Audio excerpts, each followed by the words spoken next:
Welcome back to अनडिजाइन। हम कर रहे हैं rapid fire session with mister Rajesh on redevelopment and redesigning of a society. ये है सेकंड पॉड एंड हम शुरू करेंगे सबसे पहले क्वेश्चन से on legalities. First is who will take care of the approval from the government? When you hand over your society to a developer, जी। तो डेवलपर ही अप्रूवल्स लेगा, सारे अप्रूवल्स डेवलपर ही लेगा। Yes, that is quite relieving. Second सवाल मेरा ये है कि हम सेल्फ रीडेवलपमेंट कर सकते हैं क्या? ज़रूर कर सकते हैं प्रवीण, और ये सबसे ज़्यादा रिकमेंडेड है। आप सेल्फ रिडेवलपमेंट में जाइए, जी। ज़रूर जाइए। With the help of PMC, hmm. Architects और कंसल्टेंट के मदद से आप सेल्फ रिडेवलपमेंट में जा सकते हैं। आपका जो मेंबरशिप कमेटी है, जो रिडेवलपमेंट मेंबरशिप कमेटी होगा, यस। वो अगर इनफ एजुकेटेड या इनफ नॉलेज्ड है अबाउट रीडेवलपमेंट, यू जी। Should, it is 100% recommended to go so to. हम किसी के कॉन्ट्रैक्टर्स को हायर करके खुद ही वो बिल्डिंग बांध या सकते हैं? And you can go for the barter system with contractor. जी। यू कैन से कि आप ऊपर के फ्लैट बेच दो और आपका कंस्ट्रक्शन कॉस्ट निकाल लो, और हमें इतना इतना फ्लैट बांध के दो। अमेजिंग। मेरा तीसरा सवाल है कि हमें क्या रीडेवलपमेंट के लिए मेंबर्स को stamp duty and GST bear करना पड़ेगा क्या?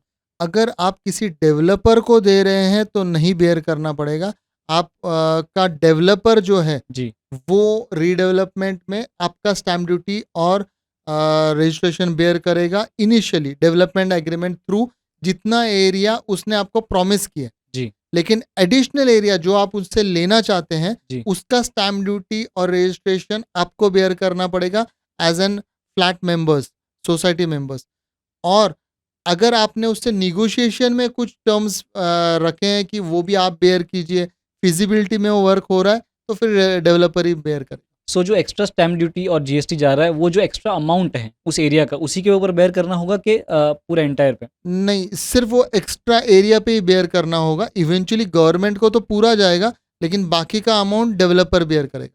अमेजिंग। चौथा मेरा सवाल ये है कि अगर मैं रीडेवलपमेंट कर रहा हूँ तो मैं अपना जो प्रॉपर्टी है, फ्लैट है, वो किसी और के नाम पे ओनरशिप ट्रांसफर कर सकता हूँ क्या इस दौरान? ये इस दौरान नहीं हो सकता। ये आपको आपके जो आपका सोसाइटी है, उसी में आपको सोसाइटी को ऐसे एनओसी लेना पड़ेगा और ट्रांसफ़र करना पड़ेगा। अगर वो गिफ्ट डीड है, अगर ब्लड रिलेशन है, तो आपको वो ट्रांसफ़र करना पड़ेगा with help of society NOC, और ओके। रजिस्टर करना पड़ेगा अपने रिलेटिव या जिसके भी नाम पे करना है। अगर आप बेच रहे हैं, transfer in terms of sale है, तो करेक्ट। स्टैम्प ड्यूटी बेयर करके वो सब करना पड़ेगा आपको। तो ये मुझे पहले करना होगा कि सोसाइटी फॉर्म होने के बाद में? आप रीडेवलपमेंट में डेवलपर के पास जाने के पहले करना होगा। ओके।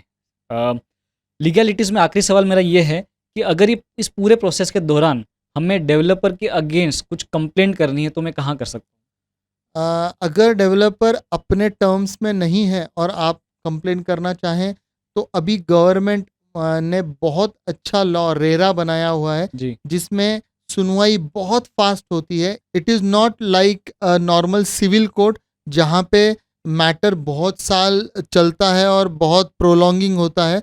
रेरा में it's on fast track. So RERA जो है वो रीडेवलपमेंट के लिए कुछ अलग है या नए डेवलपमेंट जैसे ही काम करता है इसमें भी?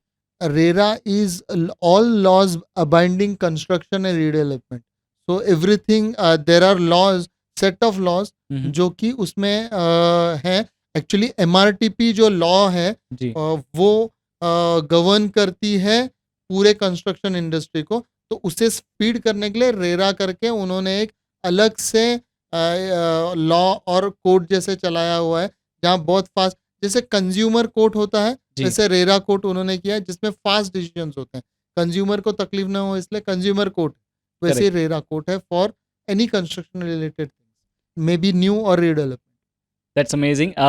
आज का वीडियो एंड करने से पहले अगर आपको कोई लीगल क्वेश्चन रीडेवलपमेंट के रिगार्डिंग है तो कमेंट्स में ज़रूर पूछिए, हम उसका ज़रूर जवाब देंगे। एंड नेक्स्ट जो वीडियो है उसमें हम बात करेंगे design related aspect of redevelopment की। So stay tuned.